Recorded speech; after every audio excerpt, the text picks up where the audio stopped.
মেঝেতে পড়ে আছি রক্তাক্ত অবস্থায়। ওঠার মতো কোনো শক্তি আমার কাজ করছে না। সারা শরীরে প্রচুর ব্যথা নিয়ে কোনো রকম উঠে বিছানায় গা এলিয়ে দিয়েছি। আর ভাবতেছি আপন মানুষগুলো এত নিষ্ঠুর কেমনে হয়। নিজের স্ত্রীর দেওয়া মিথ্যা অপবাদের কারণে আজকে আমার এই অবস্থা। আমার নাম আবির। একটা কোম্পানিতে ছোটখাটো পোস্টে চাকরি করি। চাকরির পাশাপাশি ছাত্র জীবন থেকে আমি নারী নির্যাতন ও সহায়ক মানুষের জন্য কার্য করি। আমার সাথে সেখানে বিনা স্বার্থে আরো 5,000 সদস্য কাজ করে। আমার স্ত্রী নীলা। পারিবারিকভাবেই আমাদের বিয়ে হয়েছে। বিয়ে আজ 2 বছর পূর্ণ হলো। আজই আমার জীবনের সবচেয়ে বড় সারপ্রাইজ পেলাম। কাল রাতে যখন অফিস থেকে বাড়ি এসেছি, কলিং বেল বাজাতে নীলা দরজা খুলে দিল। প্রতিদিনের মতো নীলাকে জড়িয়ে ধরে বলতে লাগলাম, কেমন আছো গো? কিন্তু নীলা একটা ঝটকা দিয়ে নিজেকে ছাড়িয়ে নিল। তার এই আচরণে আমি কিছুটা অবাক হলাম। হঠাৎ সে এমন করবে কেন? নীলা তখন বলতে লাগলো, খবরদার আমাকে স্পর্শ করবা না।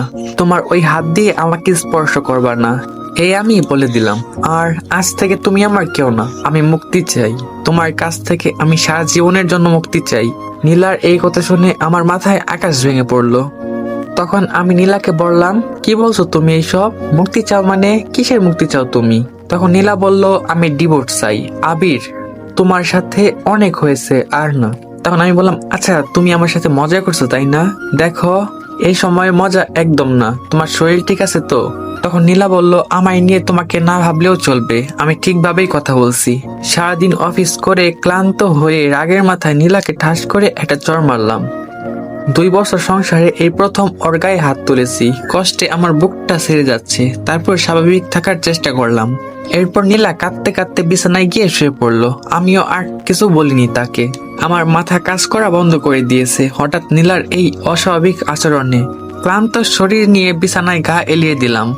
রাতে অনেকবার নীলাকে ডেকেছি, কি হয়েছে, কি জন্য ও এসব করছে কথাগুলো জানার জন্য। কিন্তু নীলা একবারও আমার দিকে তাকায়নি, একটা কথাও বলেনি। এরপর আমিও আর কোনো কথা বলিনি। আমিও ঘুমের রাজ্যে হারিয়ে গেলাম। সকালবেলা সূর্যের আলো আমার মুখে এসে পড়তেই আমার ঘুম ভেঙে গেল। ঘড়িতে তাকিয়ে দেখি 10টা 3 বাজে। আমি মনে মনে অনেক অবাক হলাম এবং বললাম, আশ্চর্য ব্যাপার, আজকে নীলা আমাকে ডাকলো না কেন? মনের ভেতর উলট পালট হওয়া শুরু হয়ে গেল। প্রতিদিন নীলার মিষ্টি কণ্ঠে ও তার আলতো ছোঁয়ায় আমার ঘুম ভাঙে। যদি কোনোভাবে আমার ঘুম থেকে উঠতে দেরি হতো, ও বিভিন্ন কায়দায় আমার ঘুম ভাঙাতো। সাথে মান অভিমান তো আছেই। কিন্তু আজ কি হলো নীলার? কাল রাত থেকে সে অদ্ভুত সব আচরণ করতেছে। এসব ভাবতে ভাবতে ওয়াশরুম থেকে ফ্রেশ হয়ে নিচে নামতেই একটা বড় শক খেলাম আমি। আমার শ্বশুর আর নীলার বড় ভাই সোফায় বসে আছে, পাশে নীলাও দাঁড়িয়ে আছে। আমাকে দেখি বলা শুরু করে দিল, তোর মতো ছেলের কাছে আমার মেয়েকে বিয়ে দিয়ে আমার মেয়ের জীবনটাই নষ্ট হয়ে গেছে। কি ভাবছিস তুই? সারা জীবন অকর্ম করে বেড়াবি আর আমরা কিছুই জানতে পারবো না? আমি নির্বাক হয়ে দাঁড়িয়ে রইলাম। কি হচ্ছে? কি অকর্ম করেছি? আমি তো কিছুই বুঝতে পারতেছি না। নীলার দিকে খেয়াল করে দেখলাম নীলা দাঁড়িয়ে দাঁড়িয়ে চোখের জল ফেলতেছে। এর মধ্যে নীলার বড় ভাই বলতে লাগলো, বাবা, এইসব ছোট লোকদের সাথে কথা না বলে এদের হাত পা ভেঙে দেওয়াই উচিত হবে। এই কথা বলতে দেরি, কিন্তু আমার গালে থাপ্পড় পড়তে দেরি হলো না। আমি তাল সামলাতে না পেরে নিচে পড়ে যাই। নীলার ভাই আমাকে কলার ধরে টেনে তুলে 4-5টা ঘুষি আমার মুখে বসিয়ে দেয়।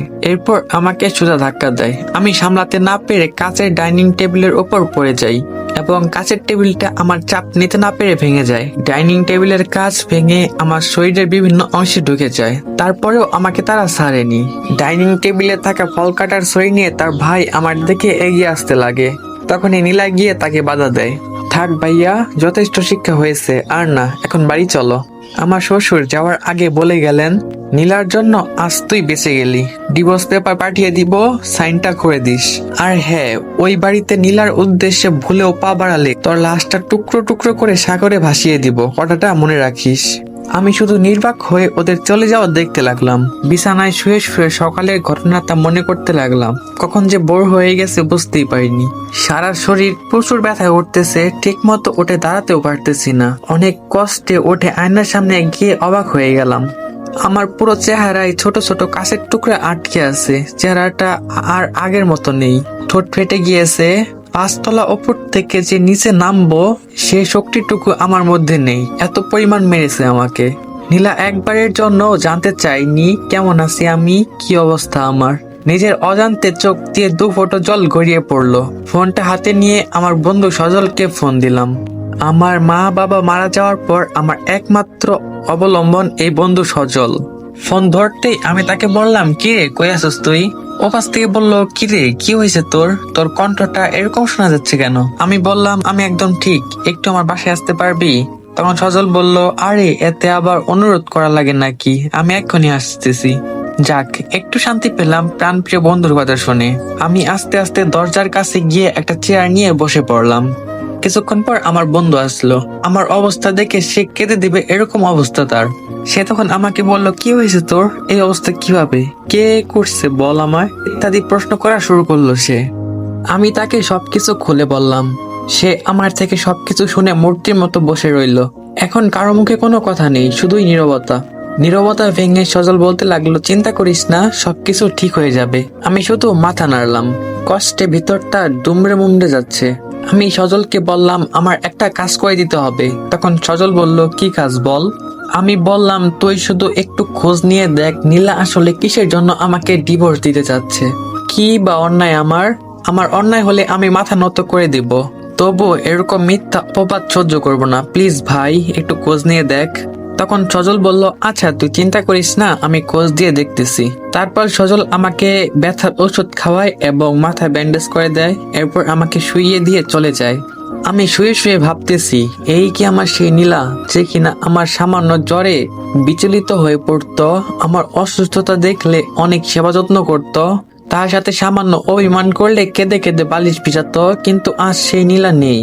এভাবে দেখতে দেখতে 1 সপ্তাহ চলে যায়। আমিও মোটামুটি সুস্থ হয়ে গেছি। সজল নিয়মিত খোঁজ খবর নেয়, খাবার বাসায় এসে দিয়ে যেত। এই 1 সপ্তাহ আমি চাকরিতে যেতে পারিনি, যার জন্য আমাকে চাকরি থেকে বহিষ্কার করে দেওয়া হয়েছে। অবশ্য আমার তাতে কোনো দুঃখ নেই। দুপুরের দিকে বসে বসে বই পড়তেছি, হঠাৎ দেখি বাসার মালিকের মেয়ে একটা টিফিন বক্স নিয়ে দাঁড়িয়ে আছে। আমাকে দেখে বলল, মা এই খাবার আপনার জন্য পাঠিয়েছে। শুনলাম ভাবি নাকি চলে গেছে রাগ করে। আমি তাকে জবাবে শুধু হ্যাঁ বললাম। খাবার নিলাম হাতে, না নিলে আবার বলবে অহংকারী আমি। মনে কোনো নেওয়ার ইচ্ছা ছিল না, তারপরেও নিলাম। পরদিন সকালবেলা বের হলাম একটা চাকরির জন্য। পথে সজলের সাথে দেখা। ওকে এ কথা বলতেই বলল, আরে আমার অফিসে একটা পোস্ট খালি আছে, কাল থেকে জয়েন করি, সমস্যা নেই। যদিও বেতন অনেক কম, তাও রাজি হয়ে গেলাম, কারণ আমার তো এখন চলার মতো টাকাটা লাগবে। এভাবে কয়েকদিন কেটে যায়। নীলার কোনো খবর নেই, ফোনও বন্ধ। আমার বাসায় মালিকের মেয়ে প্রায় খাবার দিয়ে যায়, কিন্তু মেয়েটাকে আমি অনেকবার না করেছি, এর সত্ত্বেও নিয়ে আসে। একদিন দুপুরে মেয়েটা খাবার নিয়ে এসে আমার পাশে বসে পড়ে টেবিলে। আমি খাবার খাচ্ছি, এমন সময় আমার শ্বশুর মশাই আসলো। আমার খাবার টেবিলে মেয়েটাকে দেখে বলল, আমি জানতাম তোমার মতো লম্পটের কারণে আমার মেয়ের জীবনে সুখ আসবে না। একটা চলে যাওয়ার আগেই আরেকটা পেয়ে গেছো, তুই একটা চরিত্রহীন। এই বলেই একটা খাম আমার দিকে ছুঁড়ে মেরে বলল, যত তাড়াতাড়ি সই করবি ততই তোর মঙ্গল। আমাকে কিছু বলার সুযোগ না দিয়ে হন হন করে বেরিয়ে গেল। আমার সাথে থাকা মেয়েটি অনেক লজ্জা পেল। আমি খাবার টেবিল থেকে উঠে সোজা রুমে গিয়ে বসে পড়ি। কাপা কাপা হাতে খামটি হাতে নিয়ে দেখি ডিভোর্স পেপার। আমার চোখ দিয়ে আশার চারপন বয়ে নামতেছে। স্বয়ং নীলা আমাকে ডিভোর্স লেটার পাঠিয়েছে। আমার খুব চিৎকার করে বলতে ইচ্ছা হচ্ছে, কি দোষ ছিল আমার, কি কারণে এমন করলো নীলা? আমি বাঁচতে চাই, আমি তোমার সাথে বাঁচতে চাই, আমাকে বাঁচাও। আমি ডিভোর্স পেপারে সই না করে সোজা বাসার নিচে যেয়ে 5 প্যাকেট সিগারেট নিয়ে আসি। এই ছাইপাশ কখনো হাতে নিয়ে ধরে দেখি নাই আগে, আর আজ থেকে এটাই আমার নিত্য সঙ্গী হয়ে গেল। এর মধ্যেই সজল ফোন দিয়ে যা বলল, আমি মোটেও প্রস্তুত ছিলাম না।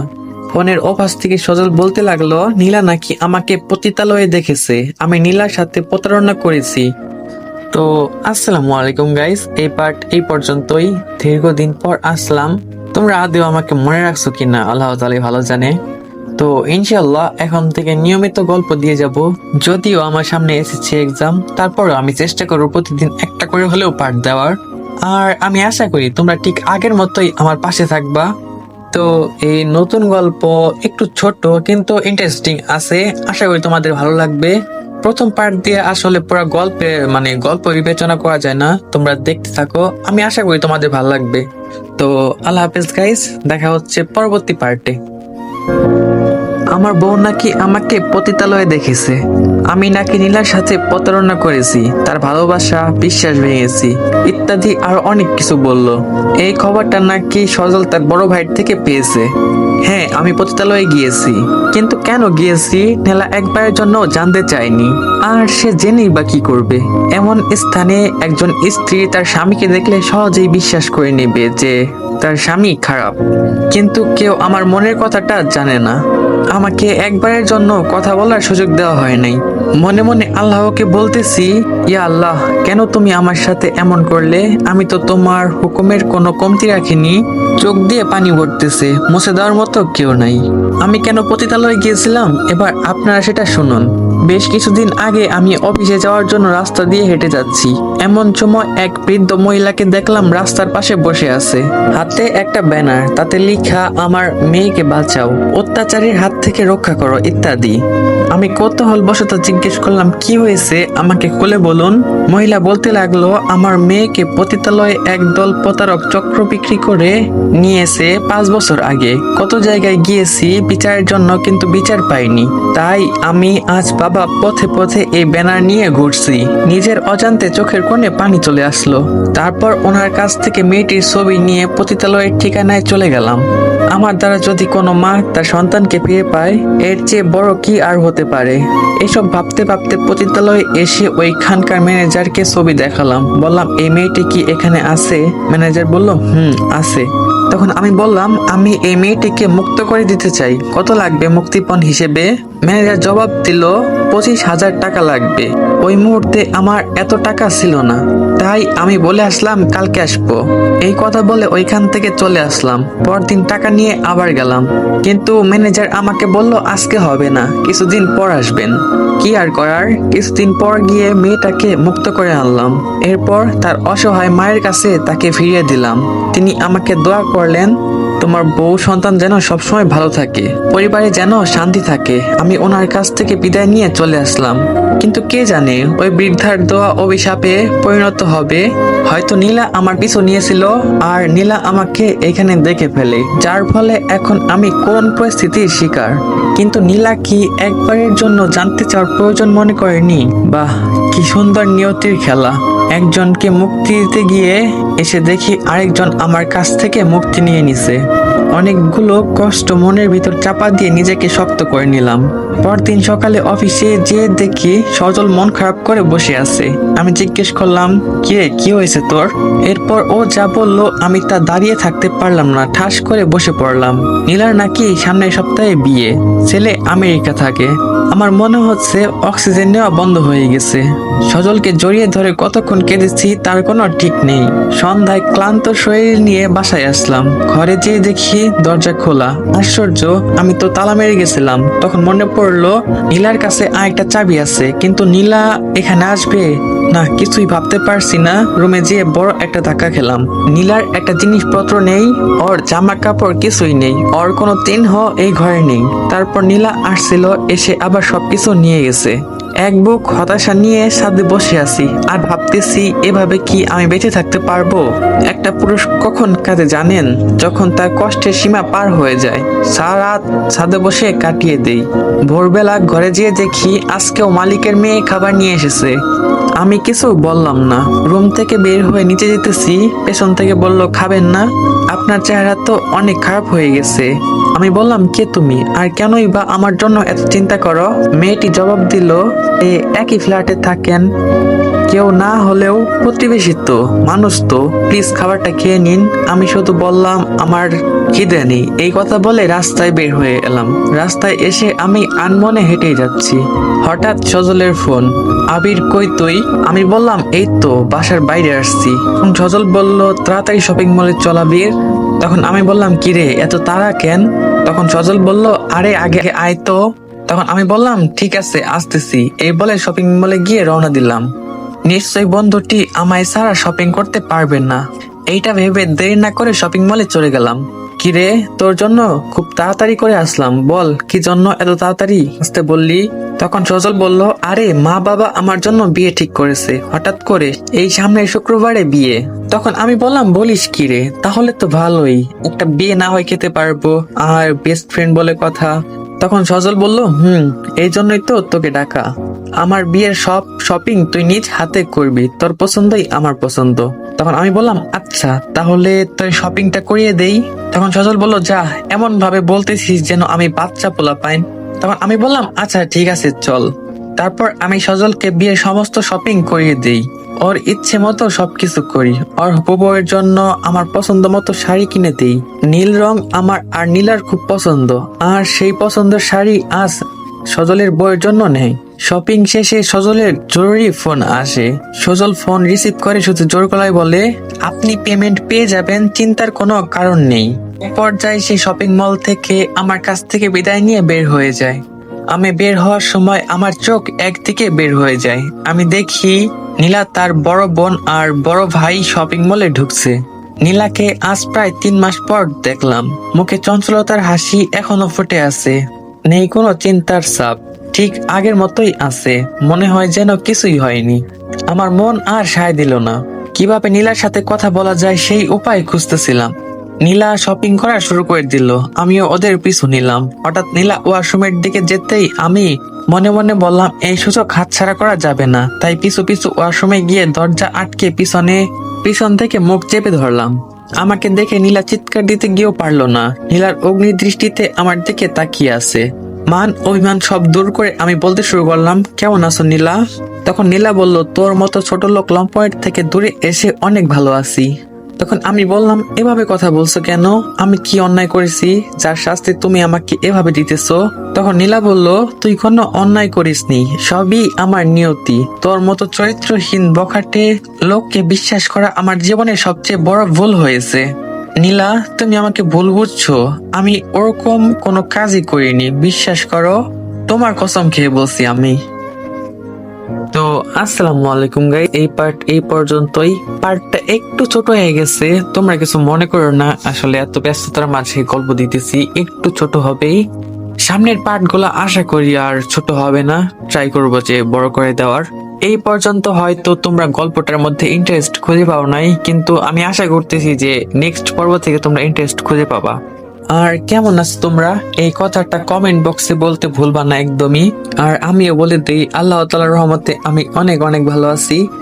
আর হ্যাঁ, এই তোমরা যদি কেউ ফ্রি ফায়ার খেলে থাকো তাহলে অবশ্যই ইউআইডি কমেন্ট করতে ভুলবা না। তোমরা আমার কলিজা সাবস্ক্রাইবার, তোমাদের সাথে গেমে অ্যাড না, এটা কি ভাবা যায়? তো যারা যারা খেলো আর কি গেম, তোমাদের সবার ইউআইডি কমেন্ট করো, আমি ফ্রেন্ড রিকোয়েস্ট পাঠাবো ইনশাল্লাহ। ভালো থাকবা সবাই, দেখা হচ্ছে পরবর্তী পার্টে। তুই কোনো অন্যায় করিসনি, ভুলটা আমার। তোর মতো চরিত্রহীন বখাটে লোককে বিশ্বাস করা আমার জীবনে সব থেকে বড় ভুল হয়েছে। আমি বললাম, নীলা, আমাকে ভুল বুঝছো, আমি এরকম কোনো কাজই করিনি, তুমি আমাকে বিশ্বাস করো, তোমার কসম খেয়ে বলছি। তখন নীলা বলল, খবরদার আমার কসম খাবে না, তোর মতো পাপিষ্ট লোক কখনো আমার কসম খেতে পারে না।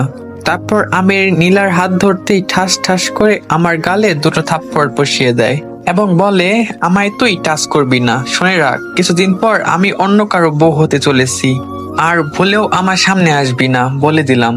তোর মতো ধোকাবাজের সাথে আমি 2 বছর সংসার করেছি, ছি ছি। আমার চিহ্ন যাতে তুই খুঁজে না পাস, এজন্য আমি সবকিছু নিয়ে এসেছি। আর হ্যাঁ, বিয়ের দিন এসে ডাল ভাত 4টা খেয়ে যাওয়ার দাওয়াত রইল। এই বলেই নীলা ওয়াশরুম থেকে বের হয়ে গেল। নিজ স্ত্রীর কাছ থেকে এরকম আচরণ কখনোই আশা করি নাই। আমি পাথরের মতো শক্ত হয়ে গেছি। এই বুঝি দম বন্ধ হয়ে গেল, চোখের পানি সব শূন্য হয়ে গেছে। আর কার জন্যই বা কাঁদবো, যার কাছে ভালোবাসার কোনো মূল্য নেই। মা বাবা মারা যাওয়ার পর এই জীবনে নীলাকে পেয়েছি। স্বপ্নের মতো আমাদের সুখের সংসার এগোচ্ছিল। ভাগ্যের কি নির্মম পরিহাস, আজকে আমি নিঃস্ব। আমার আপন বলতে এখন আর কেউ নেই। নীলার জীবনেও আর আমার কাছে আসবে না। এটা তো ব্রাহ্মণ হয়ে চাঁদে হাত দেওয়ার মতো, কল্পনা করার মতো। আমার ভালোবাসাকে আমি আজকে নিজের হাতে মাটি চাপা দিলাম। নেই কোনো আশা, নেই কোনো আর ভরসা। বেঁচে থেকেও আমি যেন মরে গেছি। সন্ধ্যায় বাসায় ফিরে আসলাম, সারাদিন কিছুই খাইনি, আর খাবোই বা কিভাবে? এসব খবর শোনার পর গলা দিয়ে খাবার নামবে কিনা আল্লাহ ভালো জানেন। বিছানায় গা এলিয়ে দিয়ে শুয়ে পড়লাম। রাত 10টা বাজে। হঠাৎ কলিং বেল বেজে উঠলো। ঘুম ঘুম চোখে দরজা খুললাম। দরজা খুলে দেখি আন্টি খাবার নিয়ে এসেছে। আন্টি মানে বাড়িওয়ালি। আন্টি আমাকে বলল, শুনলাম তুমি নাকি সকাল থেকে কিছুই খাওনি, তুমি এই আজ 5 বছর থেকে আছো, কোনোদিন তোমার কোনো দোষ খুঁজে পাইনি। তুমি খুবই শান্ত প্রকৃতির একটা মানুষ। তোমার মতো কোনো ছেলেই নেই। তোমাকে আমি নিজের ছেলের মতো করে দেখি। তা বাবা, তোমার এই অবস্থা কেন? চেহারার কোনো যত্ন নেও না? আর বৌমা কবে আসবে? আমি মনে মনে একটু শান্তি পেলাম। যাক, এই সময় একটু সহানুভূতি পেলাম। না মানে আন্টি, আপনার বৌমা? বলতে গিয়েও আর বলতে পারলাম না, খুব কষ্ট হচ্ছিল। আন্টি আমাকে বলল, থাক বাবা, স্বামী স্ত্রীর মাঝে একটু ঝগড়া হয়, মন খারাপ করো না, আর খাবারটা খেয়ে নাও। শত হলেও তোমাকে নিজের ছেলের মতো দেখি। এটা বলে তিনি চলে গেলেন। ভাত 2-1 লোকমা খাওয়ার পর আর খেতে পারিনি। বুকের ভিতর কষ্টগুলো জেগে উঠলো। তখন একটা গান মনে পড়ে যায়। আমি গানটা নিজের সুরে বলতে শুরু করি। তো গাইস, আমার গানের ভয়েসটা ইগনোর করো। কেমনে যে দিন যায় আমার, কেমনে যে রাতে যায়, একা একা রাত্রি কাটাই, তুমি পাশে নাই আমার। কেমনে যে রাতে যায় আমার, কেমনে যে দিনে যায়, একা একা রাত্রি কাটাই, তুমি পাশে নাই। রাতে কিছুতেই ঘুম আসছিল না। উপায় না পেয়ে 3টা ঘুমের ওষুধ খেয়ে নিলাম। আমি জানি ঘুমের ওষুধ ক্ষতিকর, কিন্তু ক্ষতি দিয়ে কি হবে? লাইফের সবচেয়ে বড় ক্ষতি আমারও হয়েই গেছে। দুপুর 12টায় ঘুম ভাঙে আমার। ঘড়িতে তাকিয়ে দেখে ভেবাচ্চাকা খাই। আজ আর অফিসে যাওয়া হবে না। তারপরেও চাকরি না গেলে কি আর হয়? ফ্রেশ হয়ে অফিসের দিকে রওনা দেয়। অফিসে ঢুকতে না ঢুকতে সজল বলল, আরে আবির, এত দেরি কেন তোর? তখন আমি বললাম, ঘুম ভাঙার মানুষ যে নেই। তখন সজল বলল, আচ্ছা যা, কেবিনে গিয়ে বস, আর কখনো দেরি করবি না। আর এই নে, ফার্স্ট ইনভাইট তোকে দিলাম আমার বিয়েতে। ধন্যবাদ বলে বিয়ের কার্ডটা হাতে নেই, কিন্তু খুললাম না। অফিস শেষে বাসায় এসে দেখি দরজার সামনে একটা গিফট বক্স। আমাকে কে আবার গিফট ফাটাবে? বক্সটা হাতে নিয়ে রুমে গিয়ে খুলতে লাগলাম। খুব সুন্দর করে মোড়ানো বক্সটা। আস্তে আস্তে খুললাম। খুলে দেখি একটা বিয়ের কার্ড। কনের নাম ইসরাত জাহান নীলা। বুকটা আমার ধুক করে উঠলো। বরের নাম, ডিটেলস আর কিছুই পড়লাম না। আমার বুঝতে আর কিছুই বাকি রইল না, এটা নীলার কাজ। নীলাই এই গিফটটা দিয়ে গেছে। জানি না কাটা ঘায়ে লবণের সিটা দিয়ে কি মজা পায় সে। একটা মানুষ কতটা কষ্টের মধ্যে আছে সে কি উপলব্ধি করতে পারছে না, নাকি মজা নিতেছে? একজন স্ত্রী তারই স্বামীকে তার বিয়ের কার্ড পাঠায়। কতটা হৃদয় ভঙ্গিত কাজ এটা। আমি আর নিতে পারতেছি না। এই কষ্টে মনে হচ্ছে ঘুমের ওষুধ দিয়ে কোনো কাজ হবে না, আমাকে ড্রাগ নিতে হবে। তারপর চলে গেলাম ড্রাগ নিতে। ড্রাগ নিয়ে আসলাম। সিরিজ পুশ দিতেই আমি আর এই জগতে নেই, অন্য জগতে পাড়ি দিলাম। সেই জগতে নেই কোনো টেনশন, চিন্তা, চাপ, শুধুই ফ্রি মাইন্ড। মনটা একটু হালকা হালকা লাগছে। এভাবে ঘুমের রাজ্যে পাড়ি দিলাম। সকালে ঘুম থেকে ওঠার পর প্রচন্ড মাথা ব্যথা শুরু হয়েছে। আমি জানতাম এটা ড্রাগের রিয়াকশন। মাথা 2 হাত দিয়ে চেপে ধরে আছি। এক সময় সজলের ফোন। আমি কল রিসিভ করে বললাম, হ্যালো। তখন সজল বলল, কিরে দেবদাস, কি অবস্থা তোর? মনটা মনে দুমড়ে মরছে যাবে এই অবস্থা। সজল হঠাৎ এরকম আচরণ করবে ভাবতেই পারিনি। আমি চাপা কণ্ঠে বললাম, হ্যাঁ ভালো আছি। তখন সজল বলল, আর বেশিক্ষণ নেই মনে হয় তোর এই ভালো থাকার। তখন আমি বললাম, কেন, কি হয়েছে সজল? তখন সজল বলল, তোর কারণে 2 বছর আমি কষ্টে ছিলাম। নীলাকে আমি ভার্সিটি থেকে ভালোবাসতাম, কিন্তু সেই আমাকে পাত্তাই দিত না। অবশেষে তোর মতো ছেলের সাথে বিয়ে হয় আমার ভালোবাসার। দিনরাত শুধুই তার কথা ভাবতাম, আমি শান্তিতে ছিলাম না। তাই আমি তোকেও শান্তি দিব না। তোর জীবনটা আমি নরকে পরিণত করে দিব। ওই দিন যে তুই পতিতালয়ে গিয়েছিলি, আমি নীলাকে ফোন করে সব বলে দিছি। ব্যাস, সম্পর্ক বিনা দোষে ফাটল ধরলো। অবশেষে নীলাকে আমি নিজের করে পাবো। নীলা আর কখনোই তোকে চাবে না। নীলার কাছে আমি তোকে বিষ বানিয়ে দিয়েছি। কাল বিয়ে, একবার এসে শেষবারের মতো দেখে যাস। নীলাকে নতুন বধূ সাজে। হয়তো এরপরে আর কখনোই দেখতে পারবি না। Good luck my friend. সজলের কথা শুনে 2 চোখ দিয়ে শ্রাবণ বয়ে চলেছে। বন্ধু হয়ে গলায় এমন ভাবে ছুরি চালিয়ে দিল। কাল আমি সেইবারের মতো নীলাকে শুধু একবারের মতো দেখতে যাব। আল্লাহ আমাকে ধৈর্য দাও। দোয়া করি নীলার জন্য, অনেক সুখে থাকছে। এরপর থেকে নতুন ভাবে আমার জীবন গুছিয়ে নিব। সময় যেমন কারোর জন্য অপেক্ষা করে না, আমিও করব না। জীবন কারোর জন্য থেমে থাকে না। জীবনের রং বদলে ফেলবো। আপন মানুষের আর অবহেলার পাত্র হব না। আজ শুক্রবার। এই দিনটি একটি পবিত্র দিন। আজ থেকে জীবন বদলে নেওয়া শুরু করব। আর আজই আমার নীলার বিয়ে। মনে মনে ভাবতেছি নীলাকে নিয়ে। নীলিমা, কেমন আছো তুমি? বড্ড জানতে ইচ্ছা করে। প্রতিদিন ভাবি তোমায় নিয়ে কবিতা লিখবো, লেখা হয় না। এই ভেবে যদি বিরক্ত হও, যখন উদাস দুপুরের হিমেল হাওয়া এসে তোমার চুলগুলি এলোমেলো করে দেয়, খুব ইচ্ছে করে আমার হাতের স্পর্শ দিয়ে গুছিয়ে দেই এলোমেলো চুলগুলো। ইচ্ছে করলে যদি সব করা যেত, তবে ইচ্ছাগুলো অপূর্ণ থাকতো না। বুকের ভেতর যে যন্ত্রণাগুলি এত বোঝা হয়ে নিজেকে তিলে তিলে শেষ করে দেয়, এটা আমি তুমি চলে যাওয়ার পর বুঝেছি। বারে বারে মনে পড়ে তোমার স্মৃতি, আমি মুছে ফেলতে চাই স্মৃতিগুলি, পারি না। স্মৃতিগুলো বড্ড কষ্টের। নীলা, তুমি একদিন বলেছিলে, আমায় মনে আছে তোমার, যদি শুভ্র নীল আকাশ মেঘে মেঘে ঢেকে যায়, চারদিকে অন্ধকারে ঢেকে যায়, তখন আমি যেন তোমার কাছে ছুটে যাই।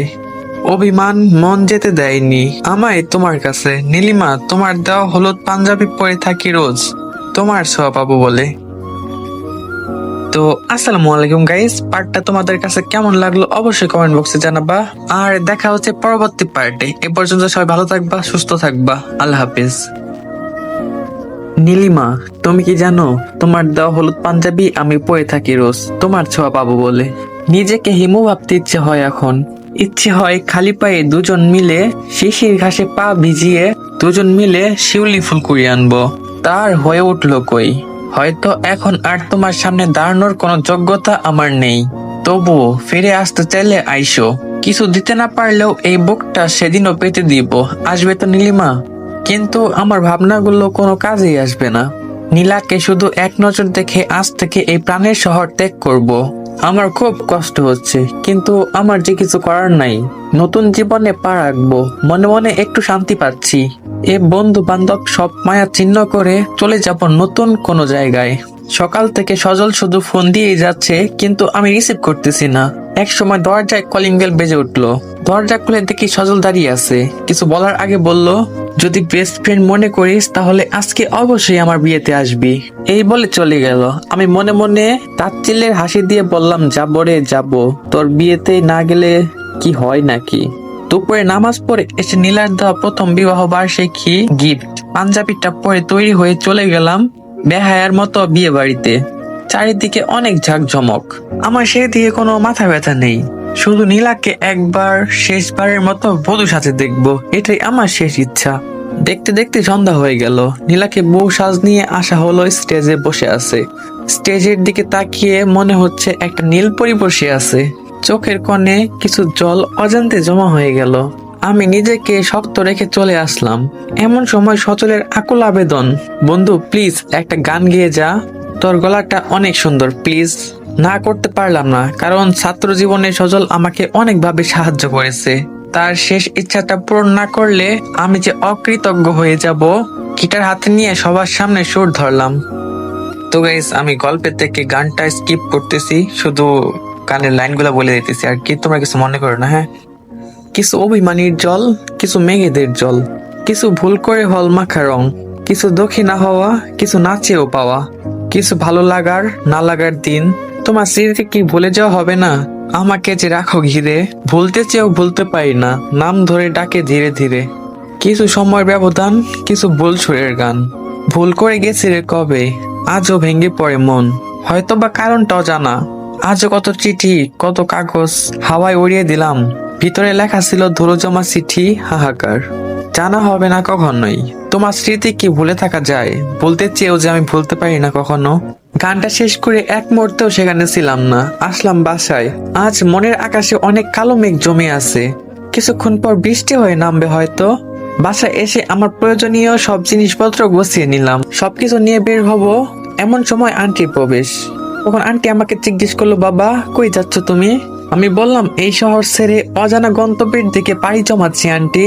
তখন আন্টি বলল, আমি মিশকার কাছে সব শুনেছি। আল্লাহ এই মেয়ের কখনোই ভালো করবে না, একজন মা হয়ে বলছি। তখন আমি বললাম, সি সি সি, অভিশাপ দিবেন না, শুধু দোয়া করবেন যাতে সারা জীবন সুখে থাকে। আর আমি যদি কখনো নিজের অজান্তে ভুল করে থাকি, মাফ করে দিয়েন। হয়তো বা আর কখনো দেখা হবে না আমাদের। তখন আন্টি বলল, কি কও বাবা, মায়ের কাছ থেকে সন্তান সবসময় নিষ্পাপ। তোমার জন্য আমি দোয়া করবো সবসময়। আর যদি কখনো সময় পাও, এই হতভাগা মায়ের সাথে একটু দেখা করিও। এই বলে আন্টি আমাকে জড়িয়ে ধরে অনেকক্ষণ কেঁদেছে। আমিও কান্না ধরে রাখতে পারিনি। সবশেষে বিদায় নিয়ে রেল স্টেশনে বসে আছি। ঢাকা টু চট্টগ্রামই ট্রেনের অপেক্ষায়। যথাসময়ে ট্রেনও এসে গেল। আমি পাড়ি জমালাম অজানা এক গন্তব্যের উদ্দেশ্যে, নিজেকে প্রতিষ্ঠিত করার লক্ষ্যে। অতীতের সব ক্লান্তি মুছে ফেলেছি। একটা দুঃস্বপ্ন বলে নিজেকে সান্ত্বনা দিতে লাগলাম।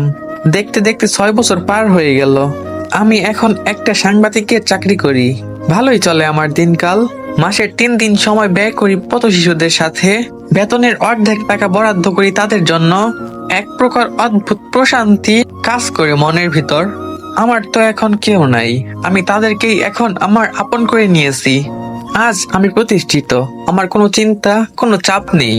আজকে আমি দেখা করতে যাব যিনি আমাকে ছেলে বলে ডেকেছে তার সাথে। খুব আনন্দ লাগতেছে মনের ভিতর। বাবা মা নেই তো কি হয়েছে, আল্লাহ তাআলা আমার জন্য আরেকটা মা পাঠিয়ে দিয়েছেন। চট্টগ্রাম টু ঢাকা যাইতেছি আর ভাবতেছি ফেলে আসা দিনগুলো। তো আসসালামু আলাইকুম গাইস, আমি জানি যে পার্টটা খুব বেশি ছোট হয়ে গেছে। আমি আসলে খুবই খুবই দুঃখিত, পার্টটা অনেক বেশি ছোট হয়ে গেছে।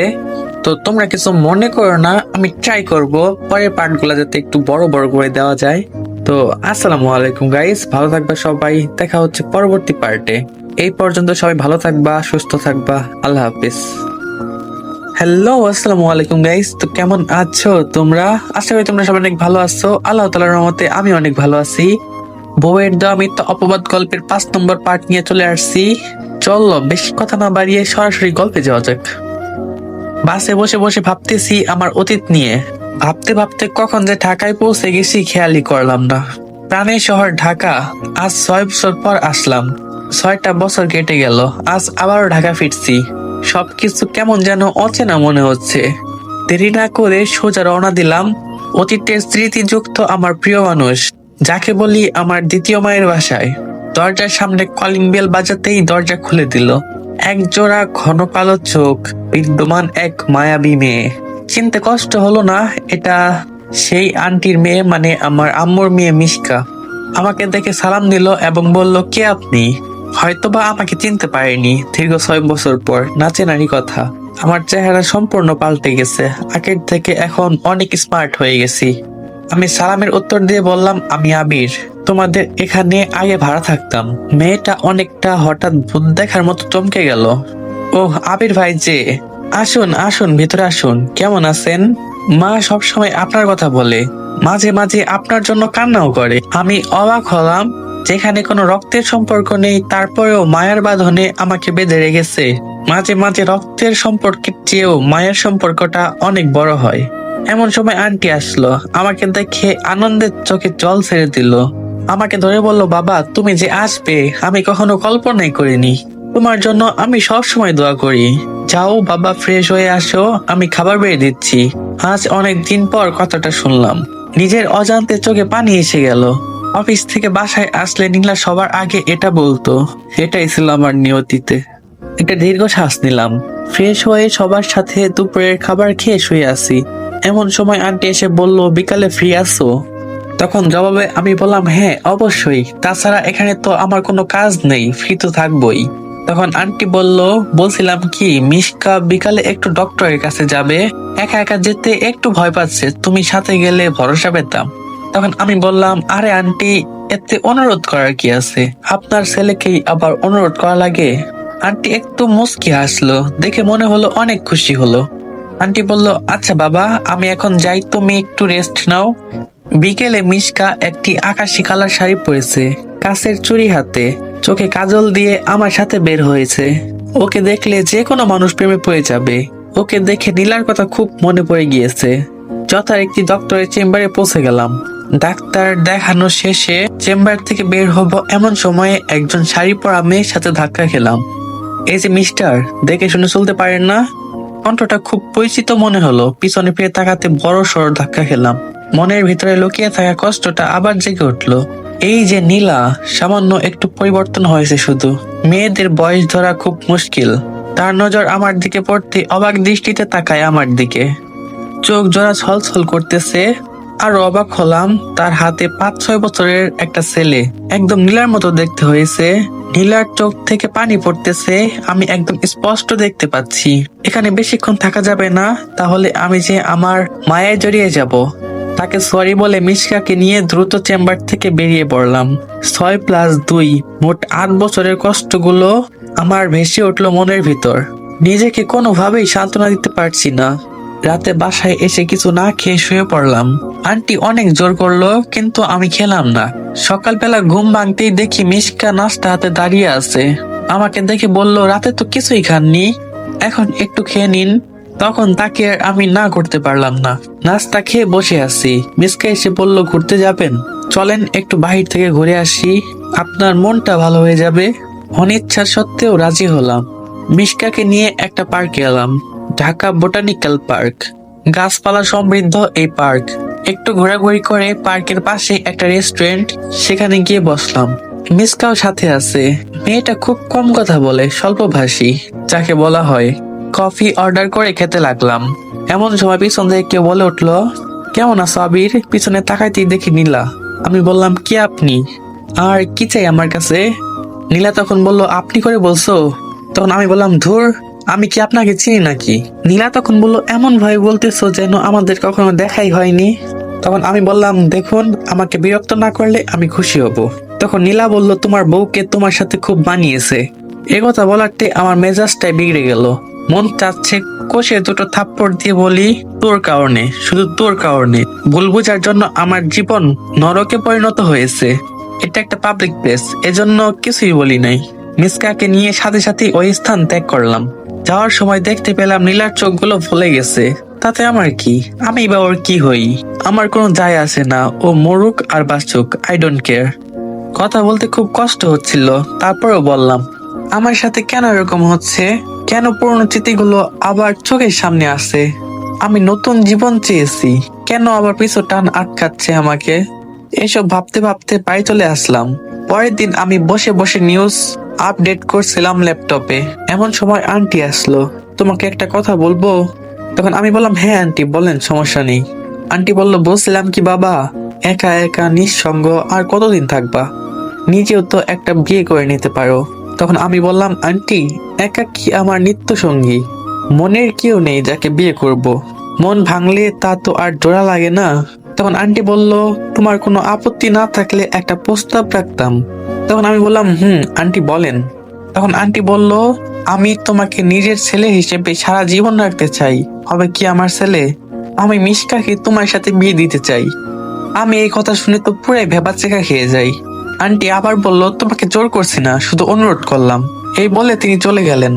আমি বড্ড দোটানায় পড়ে গেলাম। একদিকে মিশকা, অন্যদিকে নীলা। পরক্ষণে মনে পড়লো, নীলার তো স্বামী, সংসার, ছেলে সব আছে। তাহলে কেন আমি শুধু শুধু চিন্তা করতেছি?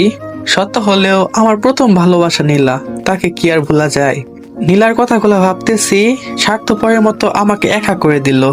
বিনা দোষে আমি আজকে নিঃসঙ্গ। হয়তো এটাই নিয়তি। বিকেলে বের হয়ে গেছি, অনেক রাতে বাসায় ফিরলাম। কলিং বেল বাজাতেই মিশকা দরজা খুলে দিল। মনে হয় আমার অপেক্ষায় বসেছিল, কিন্তু আমার কোনো ফিলিংস কাজ করতেছে না। একটা মেয়ে খুব কেয়ার নিতেছে আমার সেদিকে কোনো মনোযোগ নেই। আমার হৃদয়ে শুধুই নীলা থাকবে। এত রাতে বাইরে কি করেন? রাতে বাইরে থাকতে নেই, ফ্রেশ হয়ে আসুন, আমি খাবার দিচ্ছি। আমি কিছুই বললাম না, চুপচাপ খাবার খেয়ে বিছানায় চলে এলাম। সকালে ঘুম থেকে উঠে ল্যাপটপ হাতে নিয়ে দেখি একটা ইমেল আসছে। সিন করতে দেখি আমার ডিপার্টমেন্ট থেকে আমাকে চট্টগ্রাম টু ঢাকা বদলি করা হয়েছে। কি আর করার, অন্যের অধীনে কাজ করলে এই অবস্থা হবে। তাহলে এখন আমাদের দেখা পথ শিশুদের কি হবে? আমি তো ওদের দেখে রাখতাম, আমার চাকরির অর্ধেক বেতন ওদের জন্য দিতাম। এখন ওদের কি অবস্থা হবে? কে দেখে রাখবে ওদের? ধর, এত চাপ মানুষ সহ্য করে নাকি? ওদের আমার এখন দোয়াই যথেষ্ট। রেডি হয়ে অফিসে রওনা দিলাম।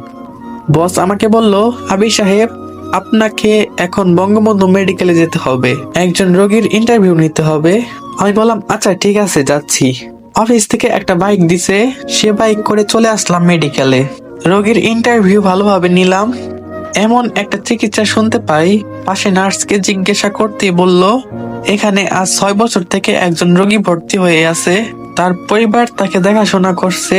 একটি অ্যাক্সিডেন্টে তার চলার সাথী পা কাজ করা বন্ধ করে দিছে এবং তার যৌন শক্তি চিরদিনের জন্য নষ্ট হয়ে গেছে। কথাটা শুনে একটু অবাক হলাম। হাসপাতাল থেকে বের হয়ে এসেছি, তখনই মনে পড়লো রোগীটাকে একটু দেখে আসি, বেচারা নির্মম অবস্থা। 201 নম্বর কেবিনে যেতেই একটা অনেক বড় ধাক্কা খেলাম। এটা আর কেউ নয়, আমারই প্রাণপ্রিয় বন্ধু সজল। তার চেহারার খুবই করুণ অবস্থা। আমার চোখ টলমল করতেছে। শত হলেও আমার বন্ধু ছিল।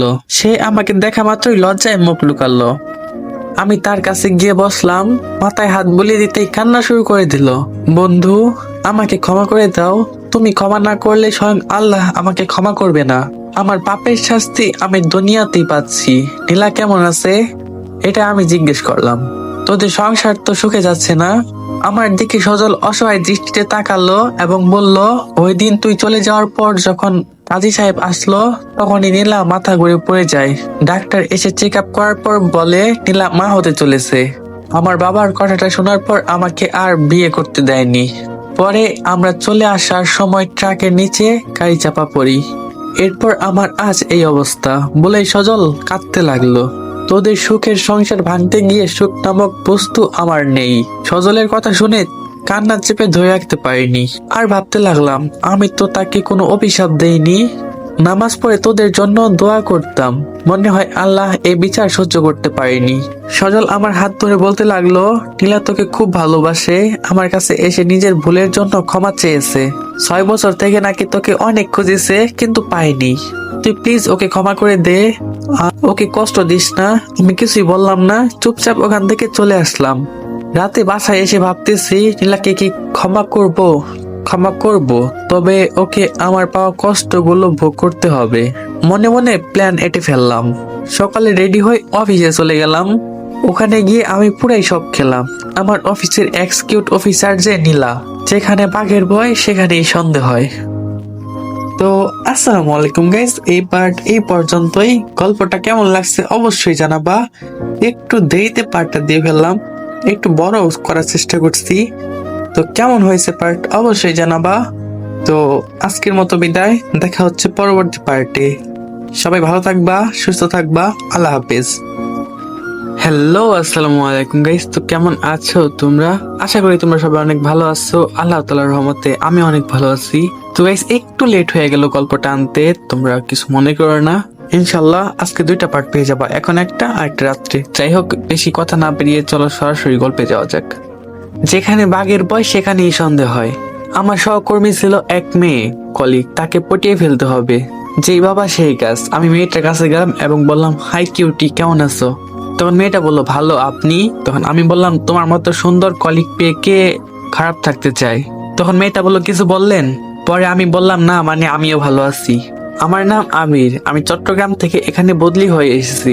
তখন মেয়েটি বললো, ওহ ভালো, আমি আনিকা, আপনার সহকর্মী।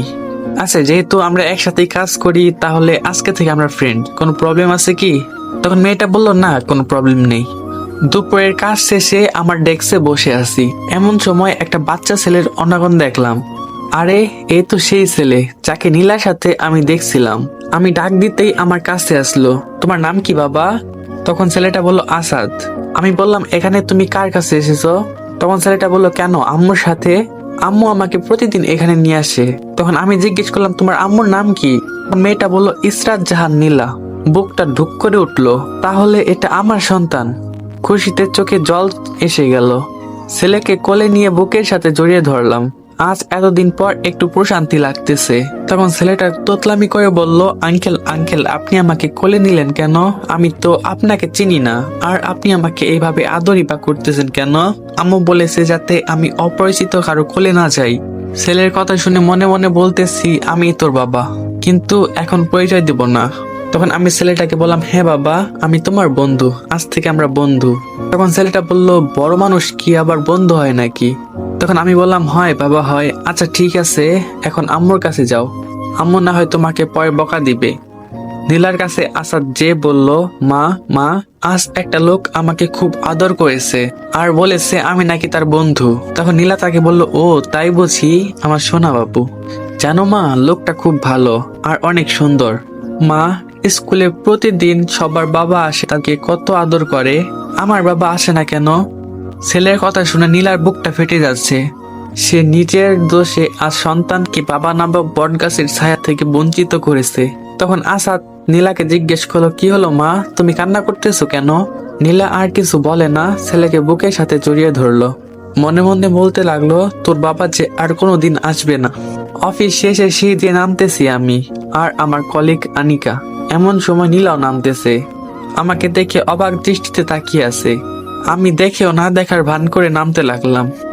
আমি তাকে জেলাস করার লক্ষ্যে আনিকার সাথে সাথে হেসে খেলে কথা বলতেছি আর নামতেছি। পিছন ফিরে দেখি যে নীলার চোখ দিয়ে পানি পড়তেছে আর শাড়ির আঁচল দিয়ে মুছতেছে বারে বারে। তাতে আমার কি, আমিও তো কম কষ্ট পাইনি। রাতে বাসা ফিরে আসলাম। প্রতিদিনের মতো মিশকা আজকেও আমার জন্য খাবার টেবিলে বসে আছে। কি আশ্চর্য, মেয়েটা আমার জন্য অনেক কষ্ট করে, কিন্তু কেন? আমি তো নতুন করে আর কারো মায়ের জড়াতে চাই না। আসলে নারীদের যে অনেক ধৈর্য আছে তা মিশকাকে না দেখলে বলতে পারবো না। আমি এসে দেখি খাবার টেবিলে ঘুমিয়ে পড়েছে। ডাকবো কি নাকি ডাকবো না?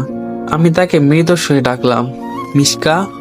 আমার ডাক শুনে তাড়াহুড়া করে উঠে গেল এবং বলল, আপনি এখন এলেন? আসলে চোখটা লেগে গেছে তাই বুঝতে পারিনি। তখন আমি বললাম, না ঠিক আছে, তুমি বরং শুয়ে পড়ো, এত রাত জাগার কি আছে? আর কে বলেছে আমার জন্য খাবার নিয়ে বসে থাকতে? খাবারটা আমার ঘরে দিয়ে আসলেই তো হতো। তখন মেয়েটা বলল, বা রে, আপনি সকাল থেকে না খেয়ে আছেন, আমি এটা মেনে নিতে পারছি না, এতে কষ্ট হওয়ার কি আছে? তখন মেয়েটা বলল, আপনি ফ্রেশ হয়ে আসুন, আমি খাবার দিচ্ছি। নিজের মনকে শক্ত করলাম, কিন্তু তবুও কেন যেন মেয়েটার মায়ায় জড়িয়ে পড়ছি। না, কিছুতেই জড়িয়ে পড়া যাবে না। আমাকে এই মায়াজাল থেকে বেরিয়ে আসতে হবে। রাতের খাবার খেয়ে ঘুমের রাজ্যে হারিয়ে গেলাম। সকালে ঘুম ঘুম চোখে দেখি কেউ একজন আমাকে ডাকছে, এই আপনি উঠুন, অফিসে যাবেন না? আমি চোখ খুলে দেখি মিশকা দাঁড়িয়ে আছে। একটা আকাশি কালারের শাড়ি পরেছে, শাড়িটা কোমরের গুজে রেখেছে। একেবারে তাকে বাঙালি গিন্নি গিন্নির মতো লাগতেছে। তখন আমি বললাম, আসলে আজকে অ্যালার্ম বাজেনি তো, তাই আমার উঠতে একটু দেরি হয়ে গেছে। বেসরকারি চাকরি, একদিন কাজে দেরি করে গেলে বসের অনেক কথা শুনতে হয় এবং কি কাজ থেকে বের করে দেওয়ার হুমকিও দেয়। আমি আর দেরি না করে ওয়াশরুম থেকে ফ্রেশ হয়ে নিচে এলাম। দেখি যে আন্টি আর মিশকা খাবার টেবিলে বসে আছে। আন্টির পরিবারে শুধু মিশকা আর আন্টি, আর কেউ নেই। আমিও নাস্তার টেবিলে বসে পড়লাম। আন্টি আমাকে বলল, বাবা, মিশকাকে একটু ভার্সিটিতে ড্রপ করে দিও, ওর তো আজকে পরীক্ষা আছে। তখন আমি বললাম, জি আচ্ছা। খাবার শেষ করে রেডি হয়ে মিশকাকে নিয়ে বের হলাম বাইকে করে। রাস্তায় দেখলাম গাড়ি করে অফিসে যাইতেছে নীলা। রেল সিগন্যালে গাড়িগুলো আটকে পড়েছে। আমিও বাইক নিয়ে ওর গাড়ির সাথে দাঁড়ালাম। আমার পিছনে মিশকাকে দেখে মুখটা মলিন হয়ে যায়। শাড়ির আঁচল দিয়ে সে বারবার চোখ মুখ মুছতেছিল, যেটা আমার দৃষ্টি এড়ায়নি। মিশকাকে ভার্সিটির গেটের সামনে নামিয়ে দিয়ে সোজা অফিসে চলে এলাম। অফিসে এসে দেখলাম নীলা আমার কলিগ আনিকার সাথে হেসে হেসে কথা বলতেছে। আমিও ভাবতেছি, একটু ঝাল না দিলে কি আর হয়। তখন আমি তাদের মাঝে ঢুকলাম এবং আনিকাকে উদ্দেশ্য করে বললাম, হাই কিউটি। কথা শুনে নীলা পিছনে ফিরে তাকায়। আমি সোজা পাশ কাটিয়ে আনিকার গা ঘেঁষে বসে পড়ি। আনিকা তখন আমাকে বলে, আরে আবির যে, কেমন আছো তুমি? আমি কি আর ভালো, কত সুন্দরী কলিগ তুমি, আমার রাতের ঘুম তো একেবারেই কেড়ে নিলে তুমি। তখন আনিকা বলল, ওমা তাই বুঝি? তখন আমি বললাম, গো তাই। তখন আনিকা বলল, আবির তুমি এত দুষ্টু কেন? তখন আমি বললাম, দুষ্টু না হলে কি তোমার মতো এত সুন্দর কলিগ পেতাম নাকি? আমার কিচ্ছু চাই না, সারাদিন শুধু আমার পাশে বসে থাকলেই হবে। হইছে হইছে, আর পাম মারা লাগবে না। তখন আমি একটু হেসে বললাম, এতে পাম মারার কি আছে? হ্যাঁ। এ কথা বলে নীলার দিকে তাকিয়ে দেখি একেবারে তেলে বেগুনে ফুলে উঠেছে। ও রাগ করলে আমার কি? হ্যাঁ। রাগ সামলাতে না পেরে বলল, এটা অফিস, কোনো রোমান্সের জায়গা না। তখন আমি আরেকটু মজা করে আনিকাকে বললাম, জানো, দেখো না অফিসের ম্যাডাম কি বলে। তখন আনিকা বলল, আবির তুমিও না। এরপর নীলা চলে গেল। মা মা আগামীকাল স্কুলের স্যার বলেছে মা বাবাকে নিয়ে যেতে। তুমি তো প্রতিবার বাবাকে নিয়ে যাও না। ছেলের কথা শুনে নীলা অনেকটা কষ্ট পেল। তার মনে পড়ে আবিরের তো বউ আছে। আমার ছেলেটাকে এখন বাবার পরিচয় দিলে সে কি মেনে নিবে না? না না না না, আমার ছেলে আমি দিব। তার এই নিষ্পাপ মনে আমি কষ্টের দাগ লাগতে দিব না। আমার ছেলে যদি জানতে পারে তার বাবা আরেকটার বউ আছে, খুব কষ্ট পাবে। আমি আমার ছেলেকে আঁকড়ে ধরে জীবন কাটিয়ে দিব। আবির আমাকে ক্ষমা করবে কিনা জানি না। আমার ভুলের জন্য বিধাতা প্রতিনিয়ত আমাকে কষ্ট দিতেছে। সারা জীবন আবিরের জন্য দোয়া করব, ও যেন ভালো থাকে। এই বলে ছেলেকে বুকে নিয়ে নিঃশব্দে কাঁদতে লাগলো। যাক বাবা, এবার বুঝবো কারো মনে আঘাত দেওয়ার কষ্ট কেমন হয়। আমি আমার কাজ করে চলেছি। দুপুরে লাঞ্চ টাইমে সবাই ক্যান্টিনে খাওয়ার প্রস্তুতি নিচ্ছে। আমি যে আনিকার সাথে বসলাম। আমি তো কোনো টিফিন নিয়ে যাইনি, তাই বিরিয়ানি কিনতে যাওয়ার সময় আনিকা বলতে লাগলো, থাক আর যেতে হবে না, আমার খাবারটা ভাগ করে দুইজনে খাবো। আমার বিপরীত টেবিলে নীলা বসেছে, আমার দিকে বড় বড় আর চোখে তাকাচ্ছে। হ্যালো, আসসালামু আলাইকুম গাইস। তো কেমন আছো তোমরা? বইয়ের দেওয়া অপবাদ গল্পের লাস্ট পার্ট নিয়ে চলে আসছি। এটাই এই গল্পের শেষ পার্ট। চলো বেশি কথা না বলে সরাসরি গল্পে যাওয়া যাক। নীলা ছেলেকে জড়িয়ে ধরে শুধু কেঁদেই চলেছে। আমি আবার জিজ্ঞেস করলাম, নীলা, এই সন্তানটা কার? কি হলো, বলছো না কেন? এই সন্তানটা কার? ওহ, বলবেই বা কেন, নিশ্চয়ই কোনো আকাম কুকামের ফসল। নীলার চোখ দিয়ে শুধু পানি পড়ছে। আমি কথাগুলো বলে ওই স্থান ত্যাগ করলাম। অফিসে বসে নিজের কাজে মনোযোগ দিলাম। বলবো না আবির, আমি কিছুতেই আমার সন্তানের কথা তোমাকে বলবো না। এই সন্তান শুধুই আমার। তোমাকে বললে আমার সন্তানকে তুমি নিয়ে যাবে। আমি মা হয়ে এটা কিছুতেই সহ্য করতে পারবো না। এই জীবনে আমি আমার নিজের দোষে তোমার ভালোবাসা হারিয়ে আজ আমি নিঃস্ব। এই সন্তান এখন আমার একমাত্র অবলম্বন। আমি যে আমার ছেলেকে ছাড়া বাঁচবো না। নীলা মনে মনে কথাগুলো বলতেছে। মা, মা, তুমি কি ভাবছো? ওই আঙ্কেল তোমাকে কেন মেরেছে? বলো না মা, বলো না। এতটুকু একটা বাচ্চাকে কি বলবে নীলা নিজের করা ভুলগুলো? আর এই অবুঝ বাচ্চাটা কি বা বুঝবে? কিছু না বাবা, এমনি এমনি তো কেউ মারে না মা। স্কুলের স্যাররা পড়া দিতে না পারলে খুব মারে। তুমি নিশ্চয়ই আঙ্কেলের কাছে পড়া দিতে পারো নাই, তাই আঙ্কেল তোমাকে মেরেছে। ছোট বাচ্চার মনের পরিধি যতটুকু, সে হিসেব করে বলেছে কথাটা। নীলা কিছু না বলে ছেলেকে কোলে করে নিচে চলে এলো। আবির অফিসের কাজ শেষ করে বাসায় চলে এলো। মিশকা আর আগের মতো আবিরের সামনে আসে না। কেমন তার চেহারাটা দিন দিন শুকিয়ে যাচ্ছে, চোখের নিচে কালো দাগ পড়ে গেছে। একটা মেয়ে চোখের সামনে এভাবে শেষ হয়ে যাচ্ছে, নিজেরই খুব কষ্ট হচ্ছে। এভাবে কেটে যায় 1টি মাস। এই 1 মাসে আমি নীলাকে যথেষ্ট অবহেলা করেছি। এমন কোনো দিন নেই যে নীলাকে কাঁদাইনি। আনিকার সাথে প্রতিনিয়ত প্রেমের অভিনয় করে গেছি। নীলা এতে খুব কষ্ট পেয়েছে, আর আমিও পেয়েছি নীলার কষ্টে কষ্ট পেয়ে। অফিস শেষে আজ তাড়াতাড়ি বাসায় আসলাম। এসে দেখি আন্টি কাঁদতেছে। আমি জিজ্ঞেস করলাম, কি হয়েছে আন্টি? মিশকা আজকাল কেমন যেন মরা হয়ে থাকে, দিন দিন শুকিয়ে যাচ্ছে। আজ বিকেল বেলা হঠাৎ করে অজ্ঞান হয়ে পড়ে, এখনো জ্ঞান ফিরেনি। কথাটা শুনে আমার বুকের ভিতর মোচড় দিয়ে উঠলো। মিশকা রুমে যেয়ে দেখি নিষ্পাপ এক মুখ ঘুমিয়ে আছে। দেরি না করে অ্যাম্বুলেন্স করে হাসপাতালে নিয়ে আসলাম। ডাক্তার অনেকক্ষণ চেক আপ করার পর আমাকে কেবিনে ডাকলো। আমাকে জিজ্ঞেস করলো, রোগী আপনার কি হয়? কি জবাব দিব বুঝতে পারছিলাম না। একটু ভেবে বললাম, আমার বোন। ডাক্তার বলল, আসলে নিয়মিত খাবার না খাওয়াতে, শরীরের অবহেলা করতে আর অতিরিক্ত মানসিক চিন্তার কারণে তার। একথা বলে ডাক্তার থেমে গেল। আমি আবার জিজ্ঞেস করলাম, কি হয়েছে ডাক্তার? তখন ডক্টর বলল, আসলে কথাটা যে কিভাবে বলি, তার কিডনি দুটো পুরোপুরি ড্যামেজ হয়ে গেছে। এই কথা বলার সাথে সাথেই আমার মাথায় যেন আকাশ ভেঙে পড়লো। বুকের ভিতরটা ধুমড়ে মুচড়ে যাচ্ছে। আমার জন্য মেয়েটার আজ এই অবস্থা। মেয়েটার কাছে আজ আমি অপরাধী হয়ে গেলাম। ডক্টর, এখন উপায় কি? তখন ডক্টর বলল, 1 সপ্তাহের মধ্যে একটা সুস্থ সবল কিডনি প্রতিস্থাপন না করলে মারাও যেতে পারে। নিজের চোখ দিয়ে অজান্তে পানি পড়া শুরু করে দিল। অনেকক্ষণ ভেবে ডাক্তারকে বললাম, আমি একটা কিডনি দিব। তখন ডক্টর বলল, কি বলছেন আপনি? তখন আমি বললাম, আমি ঠিকই বলছি, আপনি আমার কিডনি নিয়ে মিশকাকে বাঁচিয়ে তুলুন। তখন ডক্টর বলল, আপনি কি বলছেন এইসব? আপনার কি মাথা ঠিক আছে? তখন আমি বললাম, আমি ঠিকই বলছি, আমার জন্য আজ তার এই অবস্থা, তাই প্লিজ আমার কিডনি নিন। সত্যি আপনি খুব বড় দিলওয়ালা ব্যক্তি। আজকাল আপনার মতো মানবিক ব্যক্তি পাওয়া খুবই দুষ্কর। এক মহৎ ভাই আপনি, যে কিনা নিজের বোনের জন্য কিডনি দান করলেন কোনো দ্বিধাবোধ ছাড়াই। আপনি 205 নাম্বার রুমে চলে যান, সেখানে আপনার অপারেশন হবে। আবিরকে অপারেশন করিয়ে তার দেহ থেকে একটা কিডনি বের করে মিশকার দেহে প্রতিস্থাপন করা হয়। আজ 5 দিন হয়ে গেল আমি হসপিটালে আছি। আজকে আমাকে রিলিজ করে দেওয়া হবে। মিশকার কেবিনে যেয়ে দেখি এখনো মিশকার জ্ঞান ফিরেনি। আমি তার কাছে গেলাম এবং মাথায় হাত বুলিয়ে দিয়ে বললাম, আমাকে ক্ষমা করো মিশকা, আমি তোমার ভালোবাসার যোগ্য নই। একটা নার্সকে ডেকে একটা কাগজ আর একটা কলম আনিয়ে নিলাম আর মিশকার উদ্দেশ্যে একটা চিঠি লিখলাম। প্রিয় মিশকা, শুরুতেই ক্ষমা চেয়ে নিচ্ছি। আমি তোমার ওপর অনেক জুলুম করে ফেলেছি। তোমার ভালোবাসাকে আমি অবহেলা করেছি, বুঝতে পারিনি তোমার ভালোবাসা। দয়া করে আমাকে ক্ষমা করে দিও। তুমি বলছো আমার মনটা অনেক বড়, কিন্তু বিশ্বাস করো এই বড় মনে শুধু আমার কষ্ট ছাড়া আর কিছুই নেই। তোমাকে কোনোদিন ভালোবাসতে পারিনি, তাই ভালোবাসা স্বরূপ আমার নিজের একটা কিডনি তোমার দেহে দিয়ে দিলাম। এটা ছাড়া আমি কিছুই দিতে পারিনি। যতদিন বাঁচবা আমার এই সামান্য উপহার তোমার সাথে থাকবে। এটা কি ভালোবাসা নয়? তোমার সামনে আসতে আমার প্রচুর সংকোচ হয়, তাই আজ থেকে তোমাদেরকে ছেড়ে চলে যাচ্ছি। আন্টিকে বলিও যাতে আমাকে ক্ষমা করে দেয়। ইতি, তোমার প্রিয় আবির।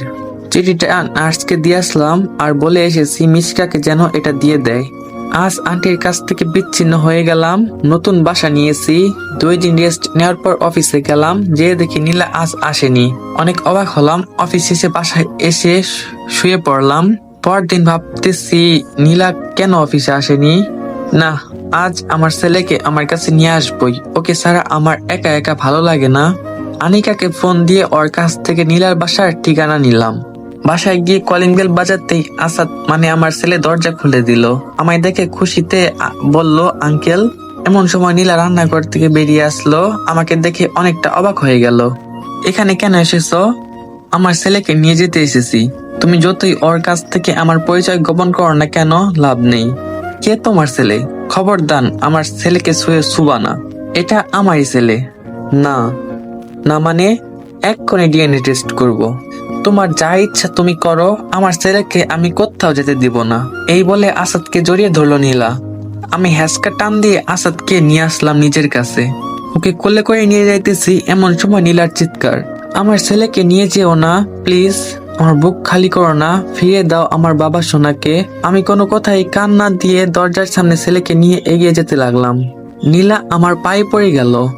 তোমার 2টি পায়ে পড়ি, আমার ছেলেকে নিয়ে যেও না, এই বলে কাঁদতে লাগলো। আমি হাত দিয়ে ধাক্কা দিয়ে নীলাকে সরিয়ে আসাদকে নিয়ে বের হয়ে আসলাম। আঙ্কেল, আঙ্কেল, আমরা কোথায় যাচ্ছি? তুমি আমাকে কোথায় নিয়ে যাচ্ছ? আঙ্কেল না বলে তুমি আমাকে বাবা বলো, আমি তোমার বাবা। তখন আসাদ আমাকে জিজ্ঞেস করলো, সত্যি আমার বাবা? তখন আমি বললাম, হ্যাঁ আমি তোমার বাবা। ছেলেকে নিয়ে নিজের বাসায় ফিরে আসলাম। রাতের খাবার খেয়ে শুয়ে পড়লাম। বাবা, বাবা। তখন আমি বললাম, বলো। মা আমাকে ছাড়া কোনোদিন ঘুমায় না। আমাকে না পেলে আমার মা মারা যাবে। ছেলের কথা শুনে বুকের ভিতরে ঘন্টা বেজে উঠলো। তাই তো নীলা যদি সত্যি কিছু করে ফেলে। এমনিতেই যে রাগ, 7-5 না ভেবে আসাদকে নিয়ে নীলার বাসায় রওনা দিলাম। বাসায় যেয়ে যা দেখলাম তা দেখার জন্য আমি মোটেও প্রস্তুত ছিলাম না। দরজা খুলে ভিতরে প্রবেশ করতেই দেখি নীলা মেঝেতে পড়ে আছে। কপাল ফেটে একটু রক্ত বের হচ্ছে, হাত দিয়ে রক্ত পড়তেছে। সম্ভবত সে শিরা কাটার চেষ্টা করেছে। দেরি না করে তাড়াতাড়ি কোলে তুলে নিয়ে বিছানায় শুয়ে দিলাম। কপালে হাত দিয়ে দেখি প্রচুর জ্বর, গা পড়ে যাচ্ছে। সারা রাত জেগে মাথায় জল পড়তে দিলাম। নিজ হাতে বাসায় রান্না করেছি, নীলাকে নিজের হাতে খাইয়ে দিলাম। আজ 6 বছর পর নীলার এতটা কাছে আসার সুযোগ পেলাম। অন্যরকম একটা ভালো লাগার কাজ করছে মনের ভিতর। কিন্তু নীলার এখনো জ্বর কমেনি। রাতে নীলার মাথার কাছে বসে আছি, এমন সময় জ্বরের ঘরে নীলা বলে উঠলো, আবির, আমাকে ছেড়ে চলে যাবা না তো? আমাকে ক্ষমা করে দাও, আমি ক্ষমার অযোগ্য জানি। আমি বললাম, তুমি চুপচাপ শুয়ে থাকো তো, জ্বরের ঘরে কি যাতা বকতেছো তুমি? কথাটা বলে উঠে যাব, এমন সময় নীলা আমার হাত ধরে এক ঝটকায় নীলার মুখের সামনে আমার মুখ নিয়ে এলো। নীলা আমার কলারে চেপে ধরে আছে।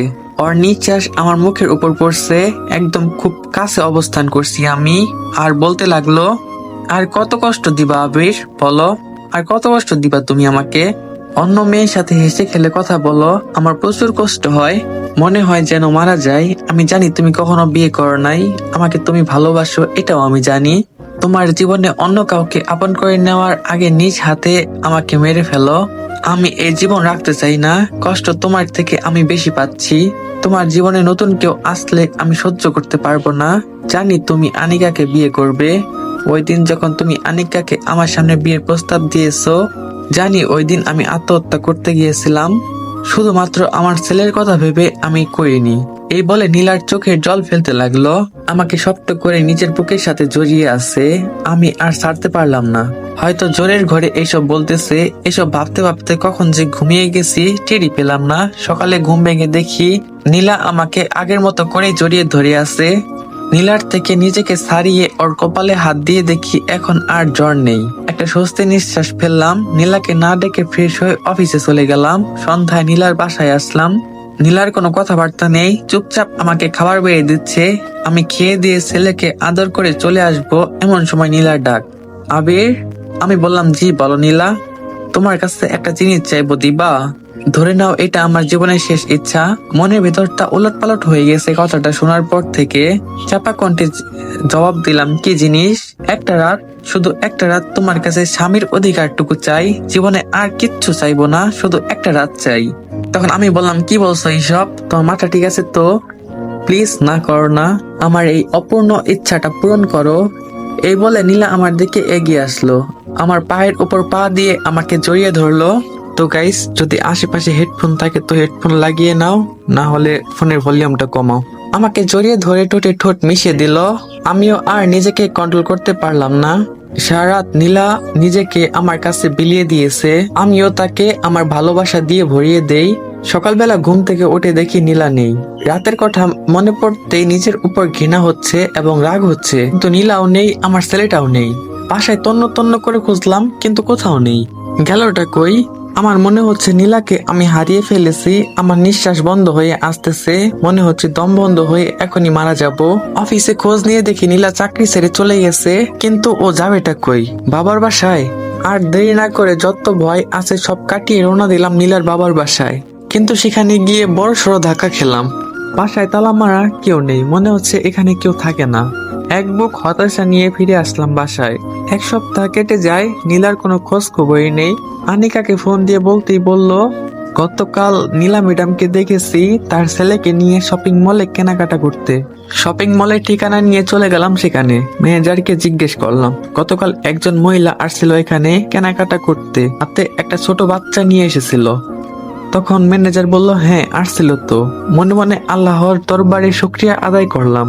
কিন্তু কোথায় গেছে আপনি কি বলতে পারবেন? দেখুন, আমাদের এখানে অনেকেই আসে, আমাদের এতগুলো মনে থাকে নাকি? তাকিয়ে দেখলাম যে ক্যাম্পেইন অফার 2025। ম্যানেজারকে জিজ্ঞেস করলাম, এটা কিসের অফার? ম্যানেজার বলল, 2000 টাকার উপরে কেনাকাটা করলে তাদের জন্য একটা লটারি আয়োজন করা হয়েছে। ম্যানেজারের হাতে 1000 টাকার নোট গুজে দিয়ে বললাম, ইসরাত জাহান নীলা এই নামে কাউকে দিছেন নাকি লটারি? একটু চেক করে দেখুন তো, আর আমাকে তার ডিটেলস দেন। ম্যানেজার ল্যাপটপ চেক করে বলল, হ্যাঁ গতকাল তিনি এই টিকিট পাইছে। দেরি না করে ফোন নাম্বার নিয়ে নিলাম। এখন যদি ফোন দেই আমার গলার আওয়াজ শুনলেই ফোন কেটে দিবে। আনিকাকে ফোন দিয়ে নাম্বারটা বললাম, দেখো তো আনিকা এই নাম্বারের লোকেশন বের করা যায় কিনা। কিছুক্ষণ পর আনিকা জানালো, মিরপুর 7 নম্বরে বর্তমান অবস্থান রয়েছে।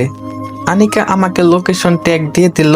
আমি ওই ট্যাগ ইউজ করে পৌঁছে গেলাম কাঙ্ক্ষিত ঠিকানায়। একটা বাড়ির সামনে আসলাম। বাড়িটা খুবই সাধারণ। ভিতরে প্রবেশ করলে দরজায় কড়া নাড়লাম। নীলার মা দরজা খুলে দিল, মানে আমার শাশুড়ি দরজা খুলে দিল। আমাকে দেখে ভূত দেখার মতন চমকে উঠল। ভাবতে পারিনি হয়তো আমাকে দেখতে পারবে এভাবে। আরে আবির বাবা যে, ভিতরে আসো, কেমন আছো? অনেক কথা বললো, নিজেদের ভুল বুঝতে পারলো এবং ওইটার জন্য ক্ষমাও চাইলো। নীলার বাবা এবং ভাই আমাকে দেখে তাদের বুকে জড়িয়ে নিল। তারা আমার কাছে বারবার ক্ষমা চাচ্ছে। নীলার বাবা আমাকে জড়িয়ে ধরে কেঁদে দিল। আমিও চোখের পানি আটকে রাখতে পারিনি। সবশেষে নীলার রুমে গেলাম। নীলা বসে বসে ফোন টিপছে। আমি আস্তে আস্তে নীলার কাছে গিয়ে তাকে পিছন থেকে জড়িয়ে ধরলাম। তুমি এখানে কেন এসেছো? চলে যাও। বারে, আমি আমার বউয়ের বাড়িতে আসছি। তখন নীলা বলল, আমি কারো বউ নই, তুমি চলে যাও। আনিকা না হলে খুব কষ্ট পাবে। আমার থেকে ছাড়ার জন্য চেষ্টা করছে। আমি আরো শক্ত করে জড়িয়ে ধরে আছি। ছাড়ো বলছি, ছাড়ো আমাকে। নিজের বউকে ধরেছি, ছাড়বো কেন? আমি তোমার কেউ নই, কেউ না আমি তোমার। আচ্ছা যদি কেউ না হও তাহলে ওই দিন রাতে আমি তোমার কে ছিলাম? নিজেকে যে আমার কাছে বিলিয়ে দিছো। নীলার মুখে কোনো কথা নেই, চোখ জোড়া টলমল করতেছে। আমি আবার জিজ্ঞেস করলাম, বলো নীলা, ওই দিন আমি তোমার কে ছিলাম? জানি তুমি বলতে পারবে না, কারণ সত্য সবার মুখ দিয়ে বের হয় না। নীলা আমার দিকে তাকিয়ে অসহায় দৃষ্টিতে তাকালো। শুধুমাত্র সামান্য ভুল বোঝার কারণে আজ আমাদের এই পরিণতি, সম্পর্ক ভাঙনের পথে। কিন্তু নীলা একবারের জন্যও কি আমাকে বিশ্বাস করতে পারেনি, নাকি তোমার ব্যর্থতা? নীলা ফুপিয়ে ফুপিয়ে কাঁদছে, চোখের জল মুছে দিতে আমাকে জড়িয়ে ধরে কেঁদে চলেছে। আমাকে অনেক শক্ত করে জড়িয়ে ধরে আছে, মনে হচ্ছে আমাকে কেউ ছিনিয়ে নিয়ে চলে যাবে। আমাকে ক্ষমা করে দাও আবির, তুমি ক্ষমা না করলে আল্লাহ আমার উপর নারাজ হবেন। আমি নিজের স্বামীকে অনেক কষ্ট দিয়েছি। এই বলে আবার কাঁদতে লাগলো। আমি চোখের জল মুছে দিয়ে বললাম, পাগলি, এত ক্ষমার চাওয়ার কি আছে? তোমার আবির তোমার উপর কোনো রাগ করেনি, তোমার উপর অসন্তুষ্টও হয়নি। এমন সময় আমার ছেলে আসলো, বলল, বাবা বাবা তুমি শুধু মাকে আদর করবে, আমাকে করবে না? আমার ছেলে এটা অভিমান শুনিয়ে বলল। ছেলেকে কোলে নিয়ে বসে আছি, নীলা আমাকে জড়িয়ে ধরে আছে, ছাড়ার কোনো নাম নিশানাও নেই। হয়তো আর ছাড়বে না, সারা জীবন এভাবে আগলে রাখবে। ভালো থাকুক তাদের এই পবিত্র বন্ধন, দোয়া করি যাতে সুখে থাকে। গল্পটা এখানেই সমাপ্ত। কিছু কথা, একটা ভুল সিদ্ধান্ত মানুষের জীবনে অনেক বেশি পরিবর্তন করতে না পারলেও, তবে ভুল বোঝার কারণে জীবন অনেক পরিবর্তন হয়ে যায়। নিজের জীবন সঙ্গীকে ভালোবাসুন, বিশ্বাস করুন জীবনের সুখ এমনিতেই নেমে আসবে। তো আসসালামু আলাইকুম গাইস, ফাইনালি গল্পটা শেষ হয়ে গেল। গল্পটা কেমন লাগছে অবশ্যই কমেন্ট বক্সে জানাবা। আর যারা যারা মাফিয়া গল্পটা চাইতেছিলা, আমি খুবই খুবই খুবই দুঃখিত, কারণ আমি গল্পটা হারিয়ে ফেলছি। দেখি খুঁজে দেখবো, যদি পাই তাহলে কালকে ইনশাল্লাহ ওইটা দেওয়া শুরু করব, আর না হলে অন্য একটা গল্প আনবো। আর মাফিয়া গল্পের জন্য আমি খুবই খুবই দুঃখিত, ওইটা আমি কেমনে হারিয়ে ফেললাম আমি নিজেও জানি না, অনেক খুঁজছি ওইটা পাই নাই। তো তোমরা জানাও এরপর কেমন গল্প চাও, ইনশাল্লাহ আগামীকাল থেকে ওইরকমই একটা গল্প নিয়ে আসবো। তো আল্লাহ হাফেজ গাইস, সবাই ভালো থাকবা, সুস্থ থাকবা, দেখা হচ্ছে পরবর্তী গল্পে।